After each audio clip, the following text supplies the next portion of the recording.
আপনাদেরকে বলতেছি, যদি প্রতিদিন এশারের সালাতের পরে আপনি যদি 40 দিন একাদশে আমলটা করতে পারেন ইনশাআল্লাহুল আজিজ, মা বোনদের জন্য কিছু ছাড় আছে, কিন্তু মোট কথা হলো যে যখনই করেন 40 দিন করতে হবে। মা বোনরা তো একাদশে 40 দিন আবার করতে পারবে না, এই জন্য 40 দিন যেভাবেই করুক 40 দিন যদি আমলটা করতে পারে ইনশাআল্লাহুল আজিজ, আল্লাহ তাআলা আল্লাহর কসম করে বলছি ইনশাআল্লাহ এই আমলটা করার কারণে আপনার ঋণের বোঝা কখনো থাকবে না। বিপদ, অভাব, অনটন, দুশ্চিন্তা, পেরেশানি তো এই ঋণের বোঝা থেকে কিন্তু আসে। যার যত ঋণ তার তত বেশি দুশ্চিন্তা, যার যত ঋণের বোঝা তার তত বেশি পেরেশানি, তার তত বেশি হতাশ সে, অর্থাৎ তার কোনো কিছুতে বরকত থাকে না, অর্থাৎ কোনো কিছুতে সে শান্তি পায় না। এই জন্য এশার সালাতের প্রতিদিন 100 বার দুরূদ শরীফ পড়বেন।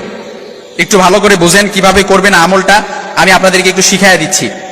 আপনারা এই আমলটা যদি করতে পারেন, মেয়ের বিয়ে হচ্ছে না, মেয়ের বিয়ের ব্যবস্থা হয়ে যাবে, ছেলে কথা শুনে না, ছেলে কথা শুনবে, স্ত্রী কথা শুনে না, স্ত্রী কথা শুনবে, সংসারের মধ্যে অভাব অনটন লেগে আছে, অভাব অনটন দূর হয়ে যাবে, বিপদ পেরেশানি আছে, বিপদ পেরেশানি দূর হয়ে যাবে। তারপর ছেলে পাত্রী খুঁজছেন, পাত্রী পাচ্ছেন না ছেলের জন্য, ছেলের জন্য পাত্রী পেয়ে যাবেন। তারপর মেয়ে বিয়ে হয়েছে, এখন সংসার একদম ভাঙার ধার প্রান্তে পৌঁছে গেছে, সংসারও জোড়া লেগে যাবে। অর্থাৎ যত রকমের দুশ্চিন্তা আছে সব দুশ্চিন্তা আল্লাহ তাআলা আপনার পক্ষ থেকে প্রোটেক্ট করবে এবং হেফাজত করবে।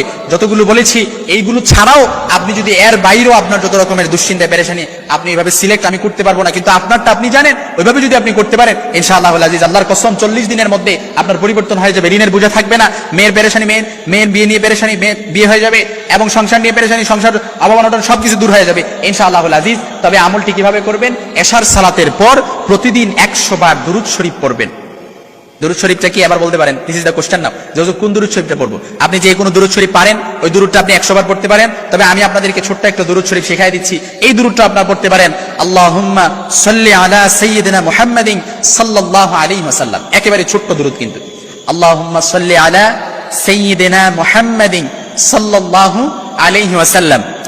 এই দুরূদটা আপনি 100 বার পড়বেন, তারপর 499 বার পড়বেন লা হাওলা ওয়ালা কুওয়াতা ইল্লা বিল্লাহ।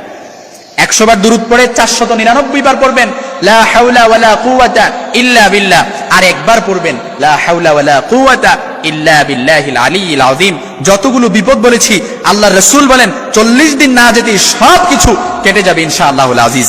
এজন্য এই যত রকমের বিপদ আছে, আপনার ফসলে বরকত হয় না, আপনার ব্যবসার মধ্যে বরকত হয় না, ব্যবসায় মন্দা, বিজনেস দিয়ে রাখছেন কোনো কিছুতে বরকত নাই, ব্যবসা দিয়ে অনেক বড় ব্যবসা দিয়েছেন কিন্তু ব্যবসার মধ্যে লস হয়ে গেছে, বিজনেস করেছেন কিন্তু বিজনেসের মধ্যে আপনি লস হয়ে গেছেন, বিদেশ গিয়ে বন্দি জীবন যাপন করতেছেন, কাজ পাচ্ছেন না, প্রবাসী ভাইয়েরা অনেক কষ্টে আছেন, কষ্টের মধ্যে যত রকমের মধ্যে এই আমলটা যদি আপনি ইয়াকিন আর ইখলাসের সাথে বিশ্বাস রেখে 40 দিন করতে পারেন, আল্লাহর রাসূল বলেন 40 দিন যেতে না যেতেই আল্লাহ তাআলা তার মধ্যে একটা পরিবর্তন কাজ করবে ইনশাআল্লাহুল আজিজ।